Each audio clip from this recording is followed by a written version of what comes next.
Hi, and welcome to Reddit Confessions. Today's story, it starts with one sentence and ends in a way you'll never see coming. You'll be fine without me for 7 days, right? That was the last thing she said before walking out the door with a suitcase that had been packed long before I ever heard the zipper. No warning, no fight, not even a cold shoulder the night before. Just a casual question tossed at me like I was some plant she could leave near the window for a week and expect to thrive. No hug. No kiss, not even eye contact. She just left, like I was temporary, like everything we built, the memories, the late-night drives, the stupid inside jokes, could be put on hold with a single deep breath and a hotel keycard. At first, I sat there staring at the empty spot on the couch where she'd normally curl up with that ridiculous fleece blanket covered in cartoon hedgehogs.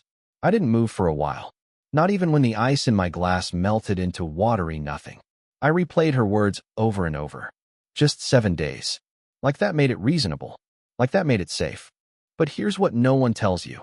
When someone you love asks for space, what they often mean is, I want to test what life feels like without you, and maybe with someone else. I didn't sleep that night. Or the next. I cleaned the grout in the bathroom, alphabetized the pantry, rearranged the silverware drawer twice. My chest felt like it was full of static. But the silence? That's where the real damage began. Until day 3. Day 3 is when I opened the mailbox and found a postcard. Not addressed. Not mailed. Just dropped in. A photo of a lake. Peaceful. Handwritten on the back in her handwriting. Sometimes you have to drift to feel the shore again. What kind of twisted fortune cookie message was that? I laughed. I actually laughed. A bitter, hollow sound that scared even my neighbor's cat through the window. She was out there drifting. But me? I was sinking. And that's when everything changed. Because while she floated through self-discovery and overpriced smoothies at boutique hotels, I accidentally uncovered something. Something hidden. Something that made me realize this wasn't just a break. She had planned it. And not alone. When someone hands you silence, your brain fills it with noise. That's what happened to me after the postcard. I kept telling myself maybe she really was alone. Maybe she really did just need time to breathe. But something about that message, drift to feel the shore again, felt rehearsed. Poetic, almost. And not in the way Marin usually was. She was a spreadsheet person. A remind me to cancel the subscription person. She didn't speak in metaphors. So I did what I promised myself I wouldn't do. I opened her old laptop. It was dusty. She hadn't used it in months since she got the new one for work. But she wasn't careful about logging out of her accounts. And I wasn't careful about stopping myself. Her email was open. The first thing I noticed was a folder titled Morning Sky. That meant nothing to me. I clicked on it, and suddenly I wasn't in our marriage anymore. I was in hers, but with someone else. There were flight confirmations, dinner reservations, a shared Google Calendar labeled M+J Adventures, a reservation for a massage for 2 at a resort in Vermont, dated the exact week she was supposed to be figuring herself out. I felt like someone had slipped a needle into my neck and slowly drained everything I believed about love. I stared at the screen, rereading a single subject line over and over. I've never felt freer than I do with you. And that was it. It wasn't just a break. It wasn't space. It was a dress rehearsal for a life without me. A version of her that had already moved on while I was still scrubbing the corners of our home, trying to figure out if I left toothpaste in the sink again. You know what's wild? I didn't get angry. Not right away. I made tea. Yeah, that's what I did. I boiled water, poured it into one of the mugs she'd gotten on our honeymoon, and just sat there, holding it like it could warm the hole in my chest. But something changed after that. Like a part of me flipped. I stopped feeling pathetic and started feeling sharp. She wanted a week? She was already building her next chapter? Fine. She had her M+J adventures. So I decided to rewrite what the J stood for. Because, and this still feels surreal, someone from my past walked in just as Marin was trying to walk out. And I didn't even have to search for her. She found me. It was the next day, Sunday. I went to get my watch repaired at this tiny strip mall shop I hadn't visited in years. I barely recognized the woman behind the counter, but she looked up and froze. Elliott, she asked. It was Rowan Halpern, my college lab partner from freshman year chemistry. The girl who used to wear oversized sweaters and fall asleep on her textbooks. The girl I used to walk home in the snow with, just so I could hear her talk about constellations and theories and dreams she was too scared to chase. She was different now. confident, grounded, and somehow still full of that old softness I remembered. We talked for 20 minutes before I even remembered why I came into the store. She asked if I wanted to get a coffee. I didn't even hesitate. That evening, we talked for 5 hours. And I didn't mention Marin until hour 4. When I did, Rowan didn't flinch. She just said, "Sounds like she mistook you for background noise."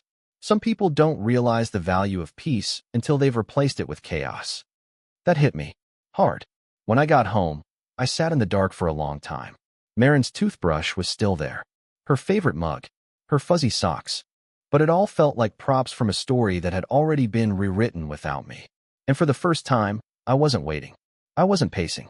I was planning, because Monday was coming, and so was Marin, and she was going to walk into a home that no longer felt like hers. She didn't knock. She didn't text me ahead of time. She just walked in like she still owned the rhythm of the place, like her footsteps still belonged on those floors, like the air would still bend for her the way it used to. I was sitting at the kitchen table when I heard the door open. Same table where she told me she needed space. Same chair, but I wasn't the same man sitting in it anymore. She froze when she saw me. I could tell she didn't expect me to be home. Her eyes darted around like she was checking to see if anything was missing or added, and something was added. Rowan's scarf. It was hanging by the coat rack. Not in an obvious way, not thrown across the room or anything dramatic. Just enough to make a careful observer pause. Marin noticed it within seconds. She blinked. "Whose is that?" I didn't answer right away. I was still watching her face. I wanted to memorize the exact moment she realized things had shifted. So I asked back, "You want the honest version or the one where I pretend you were actually alone this week?" She opened her mouth, but no sound came out. I don't think she expected me to be so composed. Not cold, just still.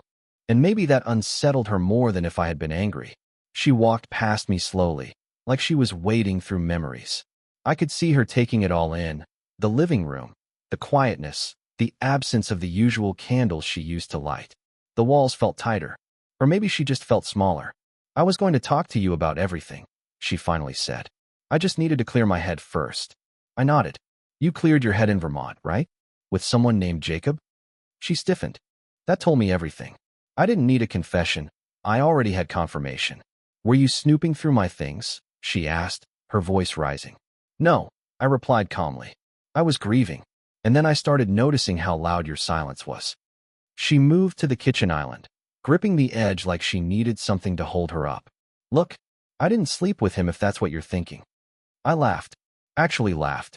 A sad, dry sound that felt like dust leaving my lungs. "You don't have to justify the details. I know what it looks like when someone starts rehearsing a different life. You're not the first person to outgrow comfort." She winced at that, and that's when she saw the photo. It wasn't anything romantic.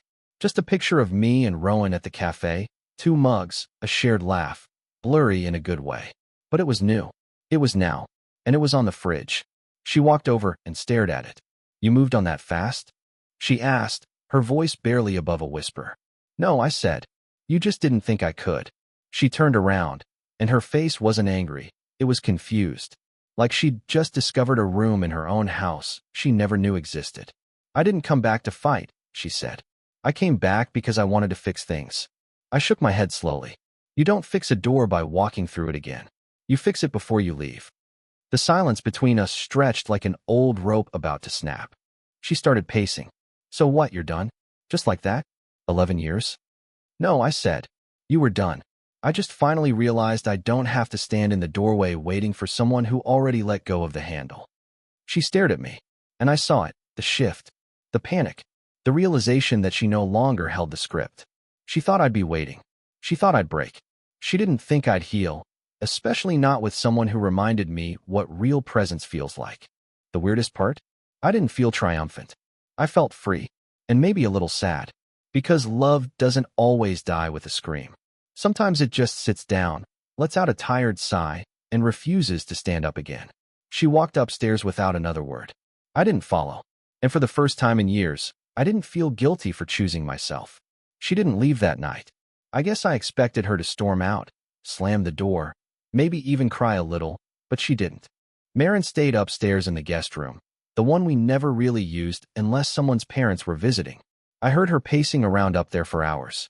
No TV, no music, Just her footsteps crossing and recrossing the floor like she was trying to wear a path into the wood. I slept on the couch. Not because I had to, but because I couldn't bear the idea of lying in that bed, the one we shared for over a decade, knowing what she'd done, what I had discovered, and what had quietly died between us long before either of us said it out loud. Morning came, and with it, a tension that filled every square inch of the house like fog. She came downstairs in one of my old t-shirts like it was still her space, like she still belonged to the rhythm of this place. She made herself coffee.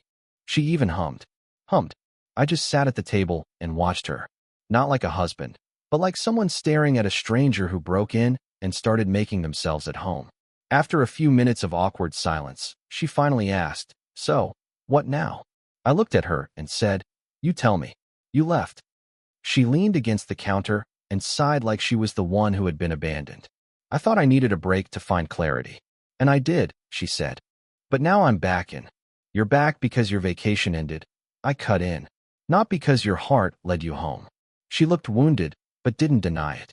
And then, out of nowhere, she asked, "Did you sleep with her?" I stared at her. "You mean Rowan?" She nodded. "No," I said. "But I could have. Easily. That's not what matters, though, is it?" She narrowed her eyes. "You're saying that to hurt me." "No. I'm saying it because you thought I wouldn't be able to move without you. You thought I'd freeze in place while you tasted freedom. You never imagined I'd start breathing again on my own."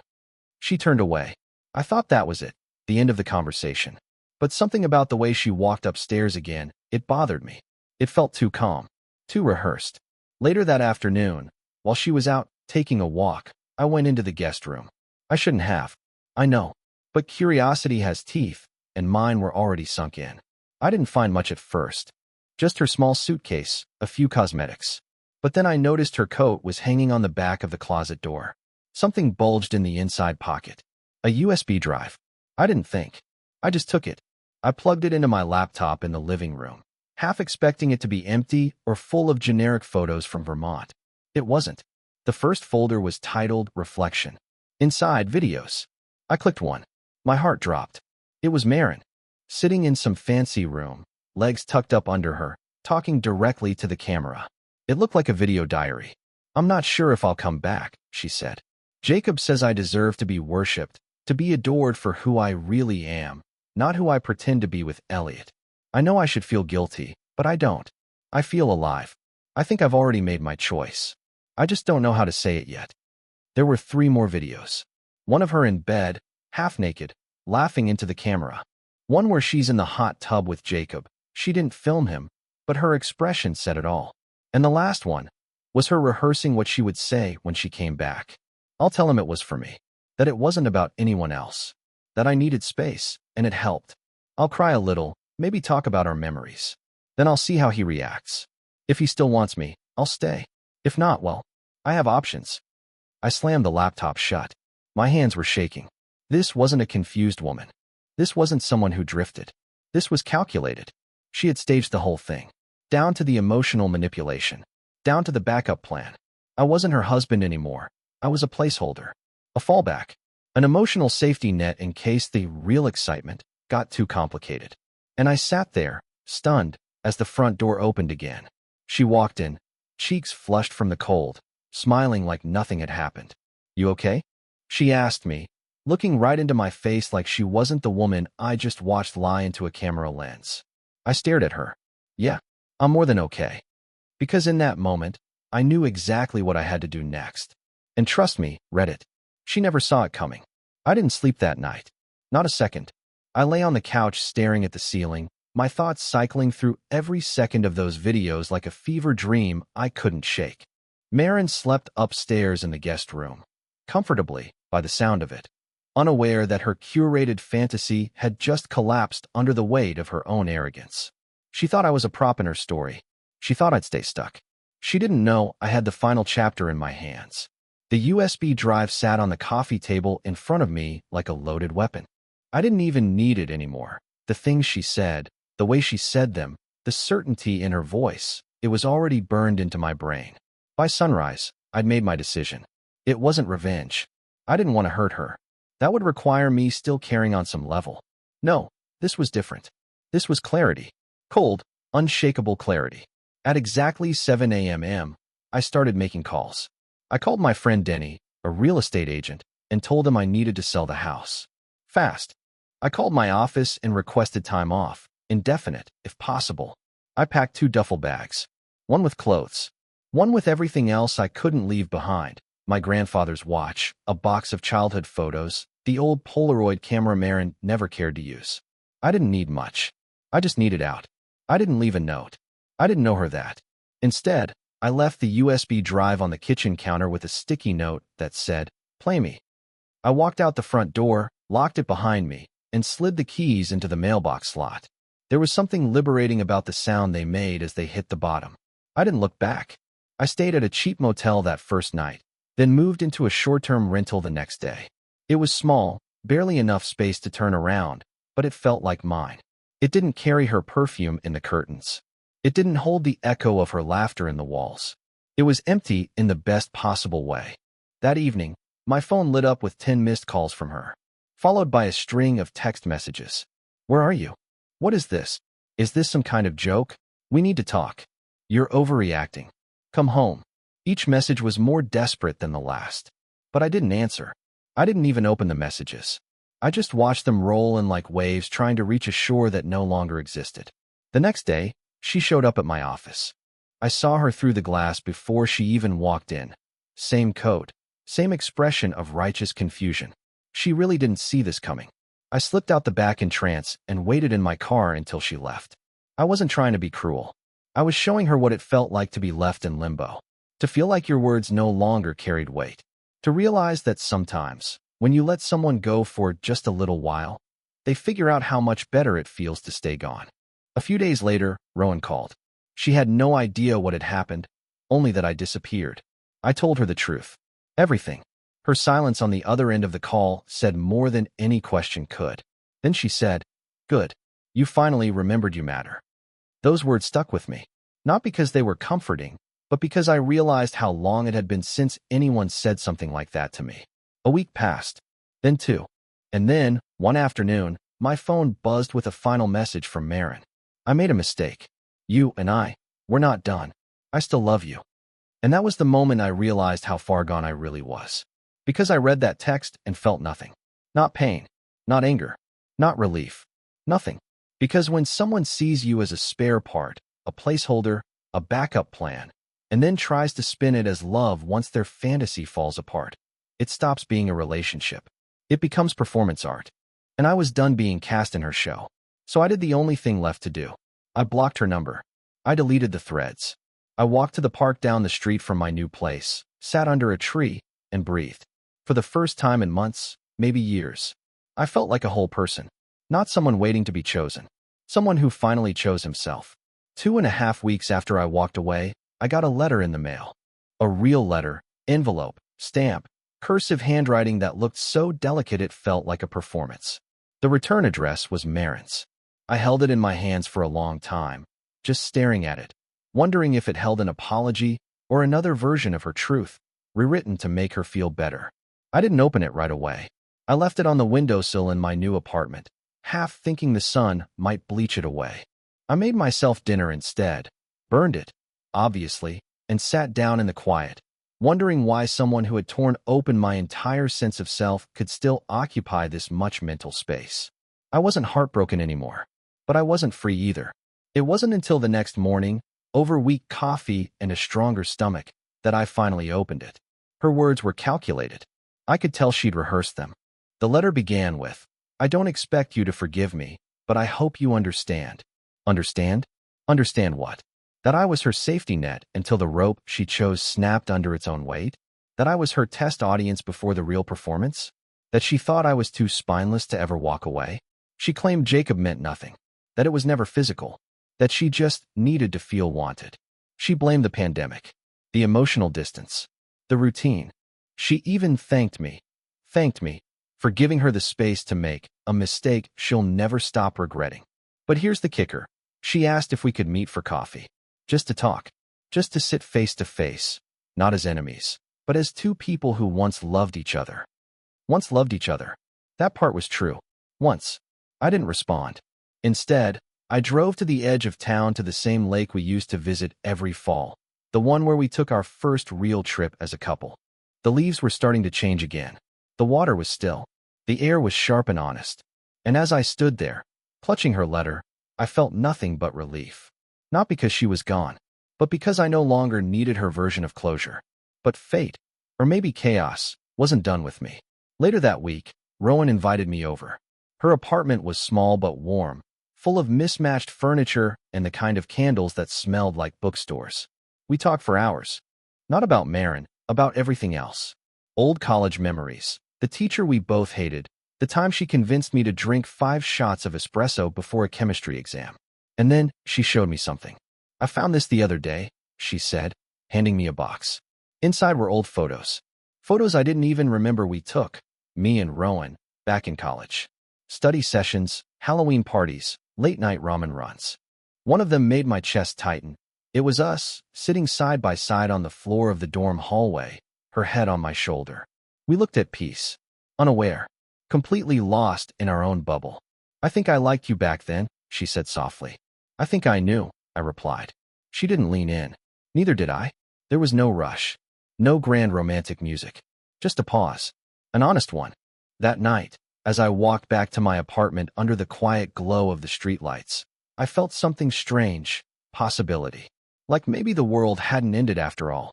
Like maybe Marin wasn't the final chapter, but just a poorly written arc in the middle of a story that had more to give. And then my phone buzzed. An unknown number. A voicemail. My stomach sank before I even hit play. It was Marin's voice. Shaky. Almost frantic. Elliott, please, you need to call me. I messed up. I messed up way worse than you know. I thought it was just a mistake, but something happened. It's about Jacob. You deserve to know. Please, please call me. I stared at the screen, cold washing over me like I'd stepped outside without a coat. And just like that, I was dragged back into a storm I thought I'd escaped. I didn't call her back. Not right away. I listened to the voicemail twice. Then a third time. Her voice cracked near the end, like she was on the verge of crying. But I'd heard that act before. Those carefully placed pauses, the staggered breathing. Marin knew how to sound broken when it served her. But something about her tone this time felt different. Desperate, yes, but also scared. Still, I didn't give her what she wanted. I went to work. I cooked dinner. I even watched a full episode of a nature documentary narrated by a guy with an English accent so calming it could have cured panic attacks. But none of it stuck. Her voice replayed in my mind like a broken record. It's about Jacob, you deserve to know. By midnight, I cracked. I didn't call. I just sent her a message. Talk. She replied instantly, as if she'd been staring at her screen for hours, waiting for that one-word prompt like a green light at an intersection she never thought she'd see again. She asked to meet at a public place, the same coffee shop where we used to go every Sunday morning before grocery shopping. The one with the uneven tables and the mint green walls that always smelled like cinnamon and old air. I agreed. I shouldn't have. I arrived before she did and grabbed the corner table, the one with the wobbly chair that she always made me sit in. It was strange being there without her sitting across from me with her usual oat milk latte and 10 napkins she never used. When she walked in, she looked different. Not in a dramatic way, but there was something hollow behind her eyes. Like she'd aged 5 years in 3 weeks. Her hair was up in a messy knot. No makeup. No effort. And still, she looked at me like I was the ghost. She sat down slowly, like the chair might reject her. She didn't order anything. I'm not here to ask for you back, she started. I know that door is shut. I didn't say a word. I just stared at her. She swallowed hard and looked down at her hands. Something happened with Jacob, the guy I was with. She couldn't even say the word affair. He's gone, she said quietly. I blinked. Gone. She nodded. Car accident. A week ago. The day I sent you that letter. I didn't feel anything. No shock. No sympathy. I just waited. But that's not why I reached out, she continued. When his family started going through his things, they found stuff. Messages. Screenshots. Plans. She looked up at me, and for once, there was no manipulation in her eyes. Just raw, open truth. He never loved me, she said. I mean, I knew that on some level, but I didn't know what he was. He wasn't just cheating with me. He was cheating on me, too. With other women. Maybe even more. I leaned back. The walls of that coffee shop suddenly felt closer. Marin rubbed her temples. He had photos of me, screenshots of our conversations. He joked about me with other people. There was even this group chat. She stopped, swallowed again. They called me Layover Marin, like I was just a stop between real destinations. It was quiet between us for a long time. All I could hear was the hum of the espresso machine and a barista laughing at something behind the counter. Then she said it, the sentence that finally cracked her. I destroyed my life for someone who never even saw me as real. And that was when I realized she finally understood what she had done. Not just to herself, but to me, to us. She reached into her purse and pulled out a sealed envelope. I wanted to give you this. No tricks, no begging. It's just something I wrote. Something I should have said before I left. I took it. I didn't open it. Marin stood up slowly. She looked like she wanted to say more, but she didn't. Instead, she walked out with a kind of quiet shame I'd never seen in her before. The kind that doesn't need to be spoken. It just follows you everywhere. I stayed in that cafe for another 20 minutes. I ordered another coffee. I didn't drink it. I just sat there staring at the envelope. When I finally opened it later that night, it wasn't an apology. It was a confession. She told me about the first time she lied. About how Jacob wasn't the only person she had explored things with in the last few years. About how she had slowly detached from our life, one tiny betrayal at a time. Little things, hidden things, emotional things. I don't know when I stopped loving you, she wrote. But I know I only noticed after you'd already disappeared inside my comfort. That line stuck with me. I didn't reply. I didn't feel anger. I felt released. Because now I had the truth. Unfiltered. Undeniable. And the best part? I didn't need her to hear mine. I didn't tell Rowan about Marin's letter. Not right away. I needed time to let it settle. Not like a wound, but like dust in a house you've just reclaimed. I needed to know that reading her words wouldn't pull me back into the orbit I'd finally escaped. But eventually, I told her everything. We were sitting on a bench in the park, watching a kid try to fly a kite that refused to lift. It was windy, the kind of wind that cuts your cheeks but clears your head. Rowan listened without interrupting. No judgment, no advice, just presence. That's what made her different. She never tried to fix me. She just stayed beside me while I put myself back together. After I finished, she looked at me and said something I'll never forget. She didn't break you, Elliott. She broke the illusion that you were only worth loving when you were easy to leave. I didn't cry. I didn't even flinch. Because for the first time in years, I believed it. We sat in silence for a while. Not the heavy kind. The peaceful kind. The kind that feels earned. I've since moved into a new place. Small, bright, quiet. My name's the only one on the lease. I kept the Polaroid camera. I started journaling again. I take walks every morning, not to clear my mind, but because I like watching the city wake up before everyone else does. Marin hasn't contacted me since. I don't expect her to. And honestly, that's okay. Because sometimes, the most powerful thing you can do isn't slamming a door. It's walking away so gently that the other person doesn't realize you're gone until they turn around and find only silence. I've learned something else too. Love isn't about who stays the longest. It's about who shows up every day without needing a break to figure out if you're enough. And in Rowan, I found someone who didn't just see me. She stayed. Not because I was perfect, but because I was real. So here I am. Whole again. Wiser. A little more cautious, but not closed off. And to anyone who's ever been made to feel like a placeholder in their own story, I promise you, there is a version of life after betrayal that doesn't just feel like survival. It feels like freedom. Thanks for sticking with me through this story. If you've ever gone through something similar, a moment where everything broke and you had to rebuild from nothing, I'd love to hear your experience in the comments. What was your turning point? What helped you move forward? What did you discover about yourself that surprised you? Let's talk about it. Here, on Reddit Confessions, where real stories don't just break hearts, they rebuild them too. Red Heart. Don't forget to like, share, and subscribe if this story meant something to you. And hey, maybe your story's next. Until then, stay strong, stay honest, and most of all, stay you.